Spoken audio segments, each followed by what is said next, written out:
Assalamu alaikum and good day to everyone. Let's just start this question as a practice question. Okay, since it's a practice question, so I'll try my best to make this lecture as short as possible. Okay, because I strongly believe that practice videos should not be very long. So let's see. You should assume that today's date is 1st December 2024. It's a 25 marks question. Okay, wherever the theoretical part comes, I'll be explaining in my own wordings. And obviously, while watching this lecture, it is your duty, it is your responsibility to write that thing in your own wordings. Okay. You should assume that today's date is 1st December 2024. State the conditions that must be satisfied for ASH assignments of lease to be an associated disposal for the purpose of badder. How many marks? 3 marks. State the condition that must be satisfied for ASH assignment of the lease to be an associated disposal for the purpose of badder. We'll read the question and then we'll find something, but let me tell you at least 2 things regarding badder. Number 1, as far as badder is concerned, the ownership period has to be 2 years. Repeat.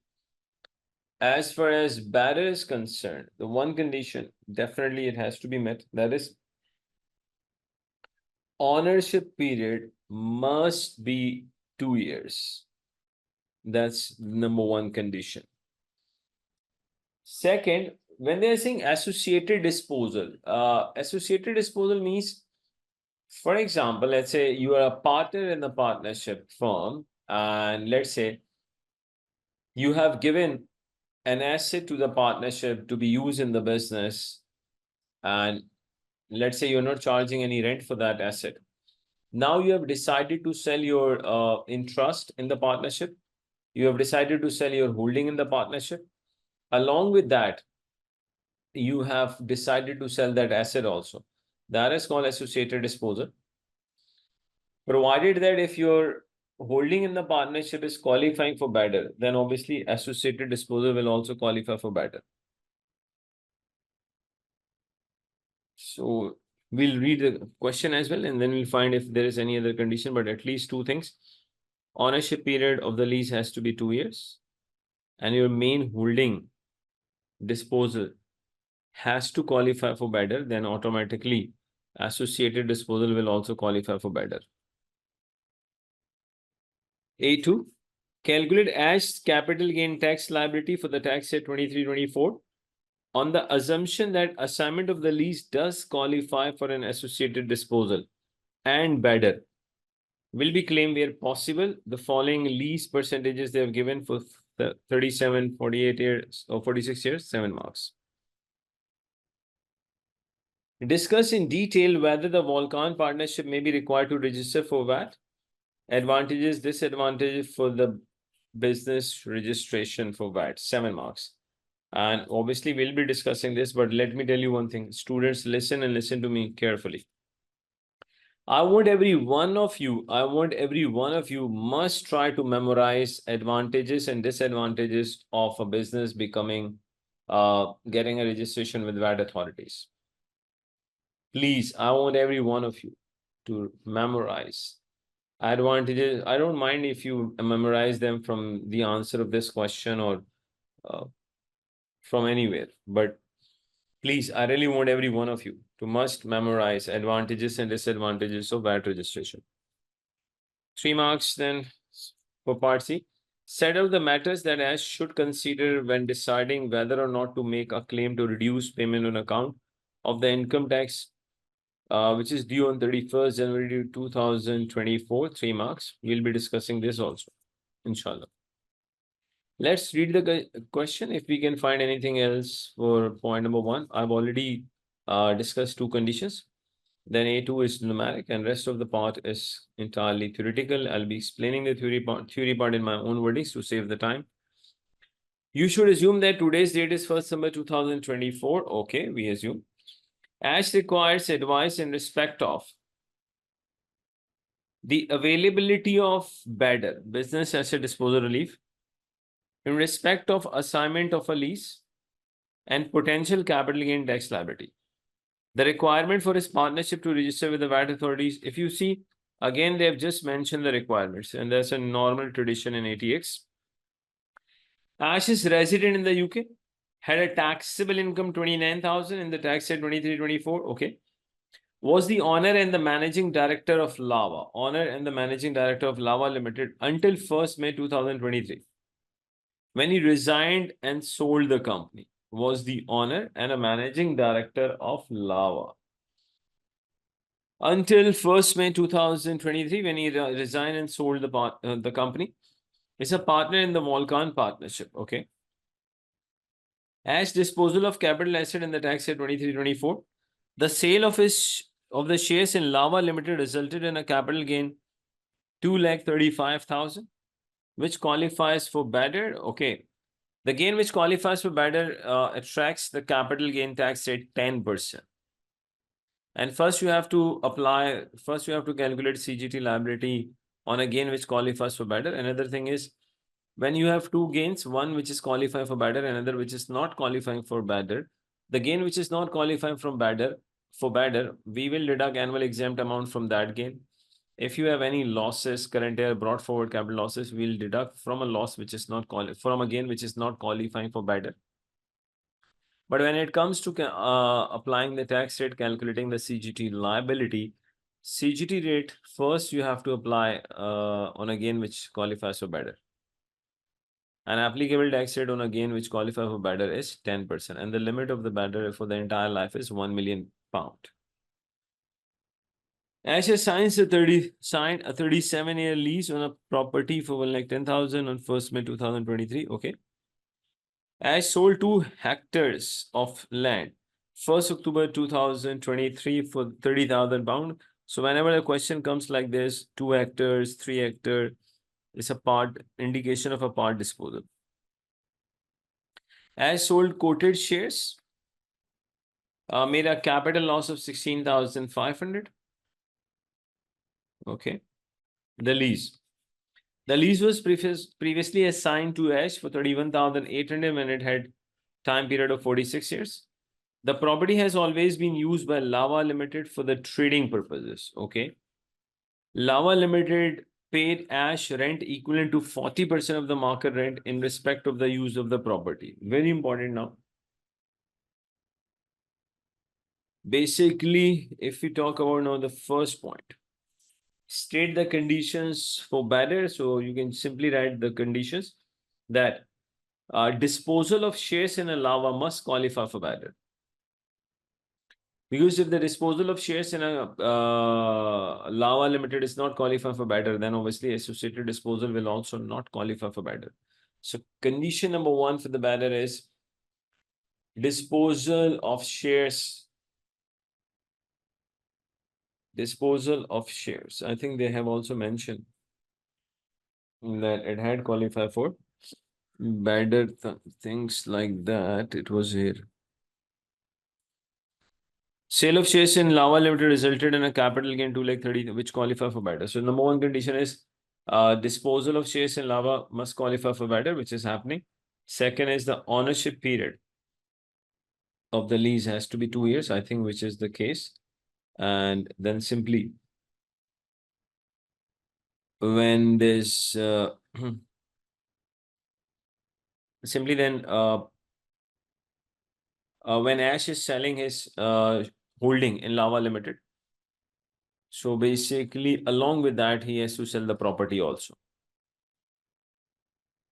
So it should be so simply it should look like that.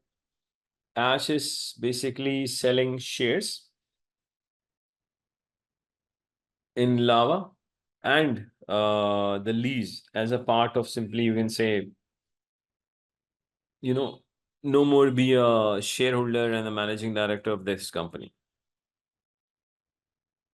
So basically Ash wants to withdraw his participation in Lava Limited, and that is the, you can say, the step towards withdrawing his participation in the Lava Limited by selling 2 things: shares as well as the property. So disposal of share must qualify for better, number one. Second, the lease ownership period has to be 2 years. And third, you can say that basically it should be that Ash is selling his holding as well as a lease as a part of withdrawing his participation in the Lava Limited. If all these conditions are met, then obviously associated disposal will qualify for better. Okay, there's something else also. Ash purchased 8 hectares of land for 27,400 in June 2016. Ash sold 6 hectares for 42,000 on August 2019. The remaining 2 hectares of the land were worth 18,000. So already out of 8 hectares, they have sold 6. So one part disposal has already happened. Now the second part is for the remaining 2 hectares they have sold right now. So if I just show you a little bit working. Now I'm going for part A2. Actually, we need the cost relating to the 2 hectares which we are selling right now. Let me show you working one here.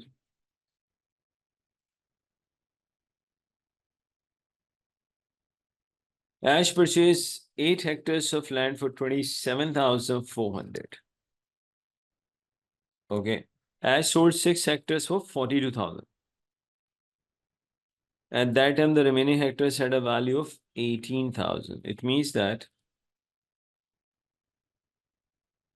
27,400.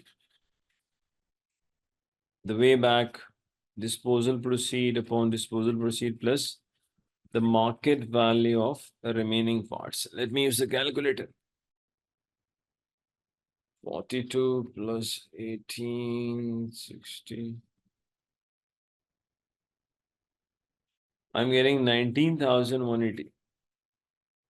It means base cost for the 2 hectares. Base cost for remaining 2 hectares.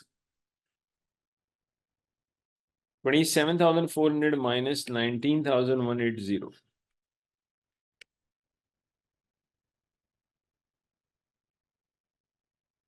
I'm getting 8220.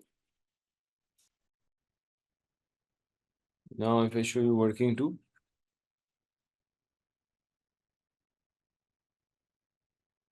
disposal proceed of the 2 hectares is 30,000 right now.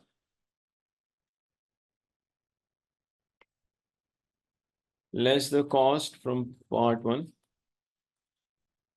working 1. Here comes the chargeable gain, which is not qualifying for bidder, obviously.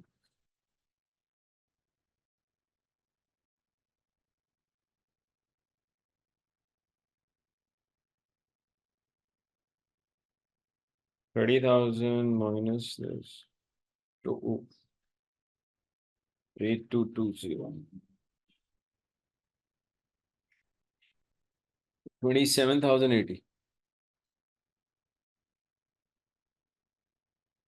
So the gain which is not qualifying factor is, or not qualifying for bidder is 21,780. Okay. Another thing is,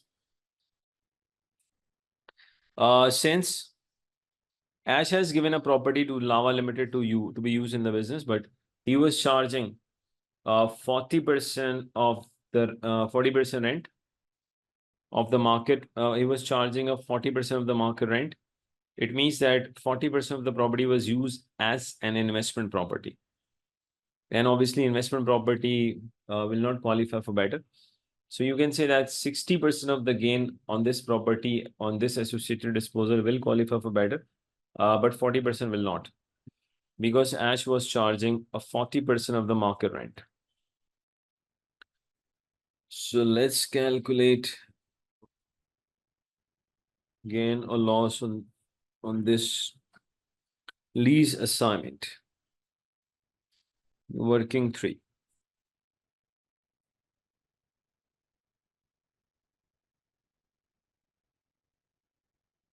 Gain on the assignment of lease.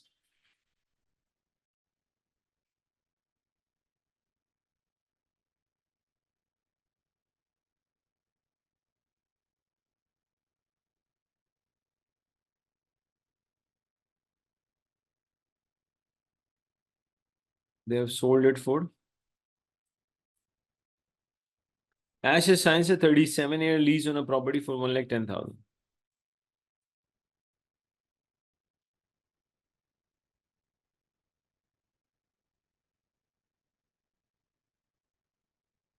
Proceed for a 37 years lease. 1,10,000 minus the cost.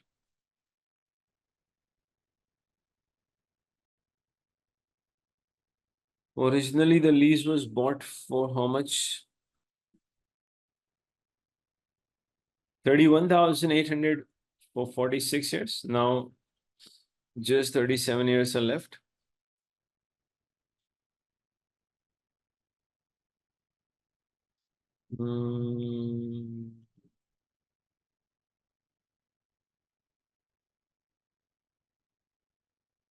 Percentages are here.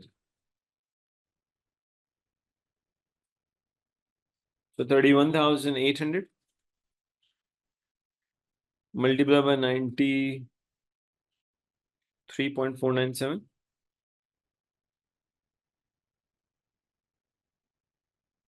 divided by 98.49.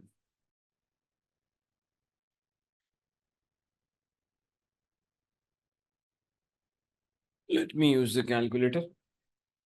31,800 multiplied by 93.497 divided by 98.490. It is 30,188.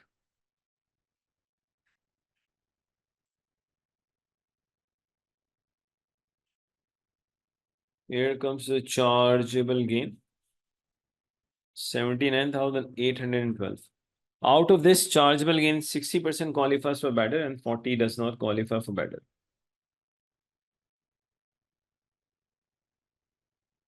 Okay. Now let's calculate CGT. A1 I have already explained you. Let's go for A2. So gain qualify for better.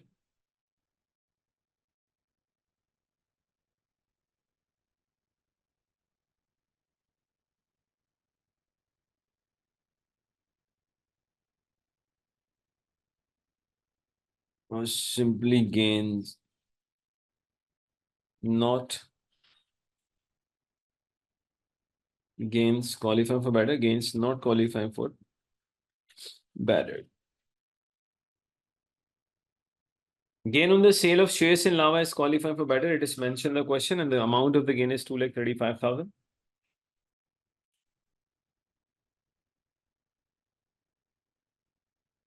Sale of shares.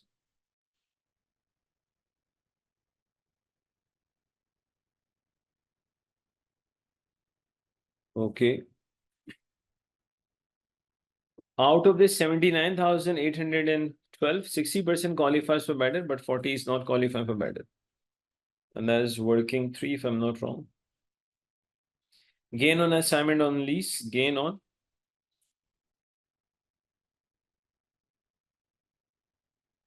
assignment of lease.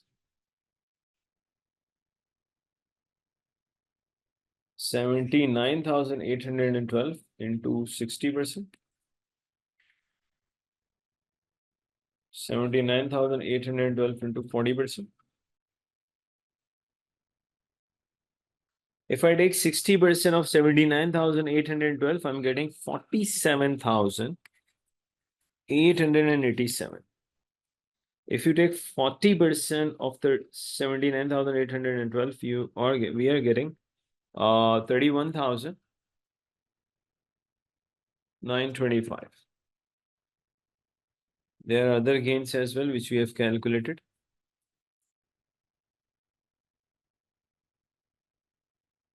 Part disposal 21,780. That is gain on the sale of land, obviously not qualifying for better. Which working is this? 2.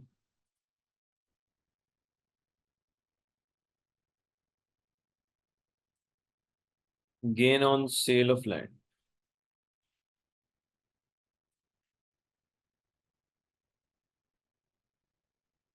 21,780. If you have losses, then capital losses will be deducted from a gain which is not qualifying for better, and we do have capital loss. I think it is mentioned in the question. Loss. I read somewhere it was how much? Let's see.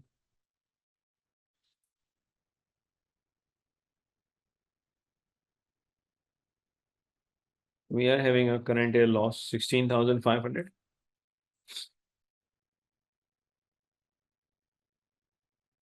Loss on the sale of quoted shares.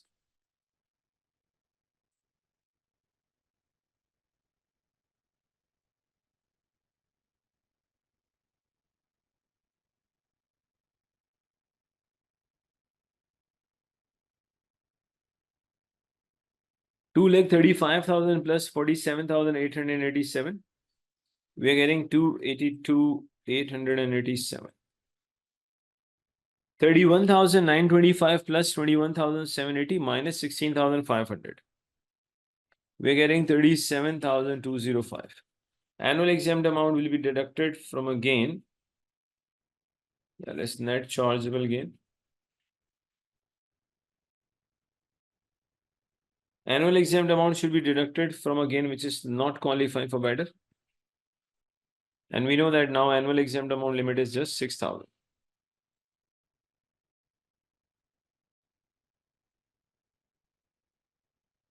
Taxable gain is 2,82,887. So 37,205 minus 6 makes us 31,205. When it comes to applying tax rate, first we have to apply the CGT rate on a gain which is qualifying for better.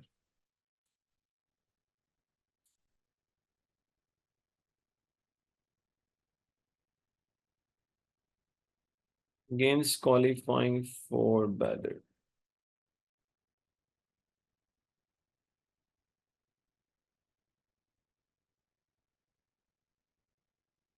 With a little bit rounding off, I'll get 28,289. And obviously the gain which is not qualifying for better, applicable tax rate is 20% because there's no more space in the basic rate band, it's fully utilized. We did have a little bit space in the basic rate band, but obviously when you have applied better on a capital gain, so there's no more space in the basic rate band. So simply basic rate band is fully utilized. So gain not qualify for better. Gains not qualifying for better.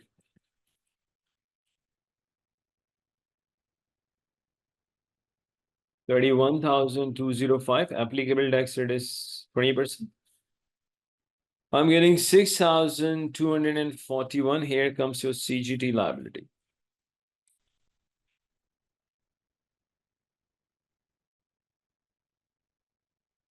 It's 28 plus 6 makes it 34. 34,530.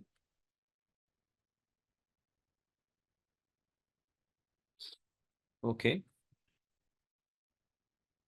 Now quickly see what is part B saying, asking, discuss in detail whether Volcan partnership may be required to register for VAT and advantages and disadvantages. Let's see. Volcan partnership is here. Year ended March 31st, has a monthly turnover. Standard rated supply is 400. Exempt supplies 100. Zero rated supplies are 5,600. You can see one thing. The portion of standard rated supply is very less as compared to, I would say, zero rated supplies. Exempt supplies, of course, they are very less. Its turnover is expected to increase slightly in 2025. None of the customers are registered for the VAT purposes. Ash expects to receive less profit from Volcan for the tax year 24-25 than he did in 23-24. Now let me explain regarding VAT.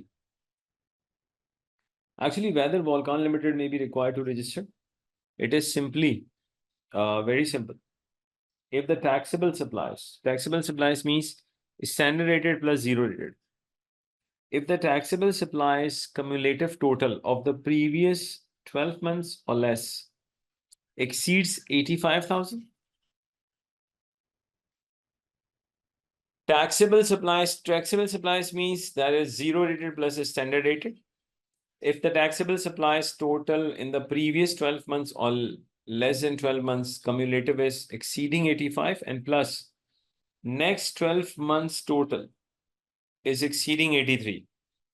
In that case, it becomes compulsory to register with the VAT authorities.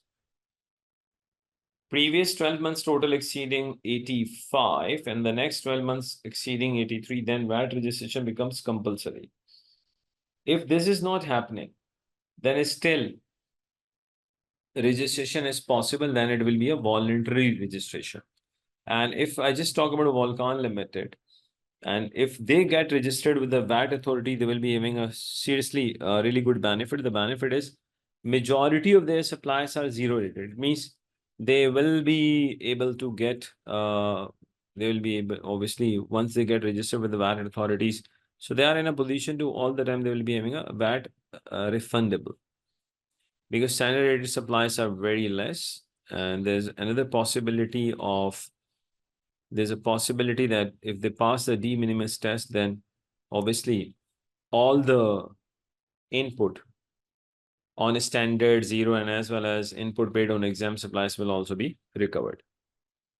Now, what are the advantages and disadvantages? See, advantages in case of the business which is in front of us is, if simply you can say Volcan Limited, let's say satisfies the de minimis test, then Volcan will be able to recover all of its input. Another benefit of registration with the VAT authority is, the size of your business, it looks big. It's a blessing in disguise. People will take your business a serious business.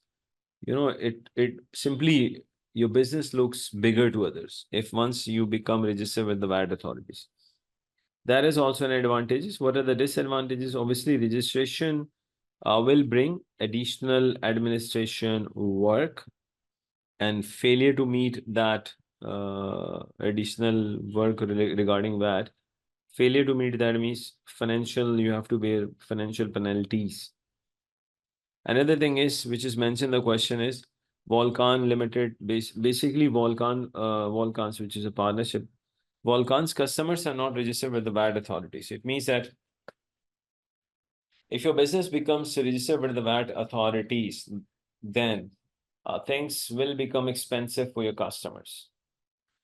So you really need to see, is it compulsory for you to get registered with the VAT authorities, or you're going for the voluntary basis? If you're going for the voluntary basis, obviously you have to see the disadvantages.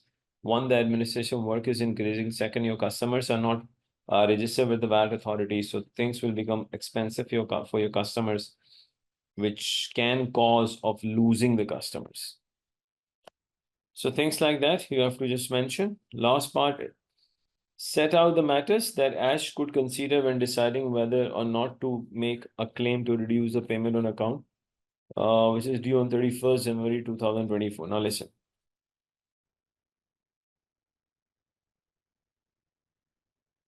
Actually, for the tax year,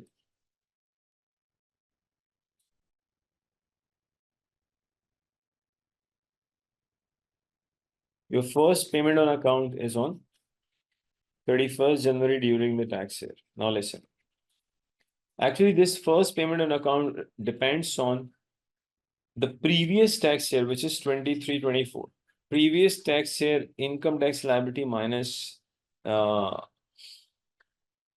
so you can say that this simply depends on the last year relevant amount. The relevant amount means income tax plus, I would say, class 4 NIC, if it is applicable, minus the tax which you have paid at source, like pay, for example. So basically, the 50% of the relevant amount of the previous tax year will be paid on 31st January 2025. That will be the first payment on account for the tax year 24-25. Okay. But if let's say Ash believes that profit in the tax year 24-25, which Ash is going to get from the partnership, it will be less than which he got in the previous tax year. In that case, Ash can ask the tax authorities, he wants to reduce the payment on account amount. That can be done. Number one, then Ash has to, estimate what will be its income tax liability for the tax year 24-25, which obviously will be less than what he had in the previous tax year. So if you believe your profit is going to be less and your income tax liability will reduce, you can ask HMRC that I want to reduce the payment on account. Okay, it is fine. But make sure then your actual income tax liability must be less than the previous year income tax liability, because if your current year tax liability, or you can say the current year relevant amount, becomes even more than what you had in the previous tax year, then obviously you have to pay the difference as well as the interest payment. You will have to make the interest payment also. So let me repeat. For the tax year 24-25, payment on account amount can be reduced provided that your estimations are such that in the current tax year 24-25, the income tax liability will be less than what they let's say Ash had in the previous tax year 2024. Then you can reduce the payment on account. But if the actual liability turns out to be more than the previous tax year, then obviously difference you will have to pay. Along with the difference, you have to pay the interest as well. And if it is a deliberate attempt to reduce the income tax, to reduce the payment on account, then obviously other liabilities are also applicable. Now listen, students, what I really want every one of you, everyone means everyone, please listen and listen carefully. I really want everyone, this is question number, I think 40 from your Kaplan kit. I really want every one of you, do read the A part 1 answer, must read it from the kit at least 2 times. Read answer of part B at least 2 times and answer of part 3 at least 2 to 3 times. Obviously, while reading the answer of A1, B, and C, if you have any question, you can always contact in your relevant WhatsApp group. So that is all about this question. I hope it's not a very long video. So very soon, inshallah, next practice video will be uploaded. So thank you very much for watching this lecture. Have a nice life.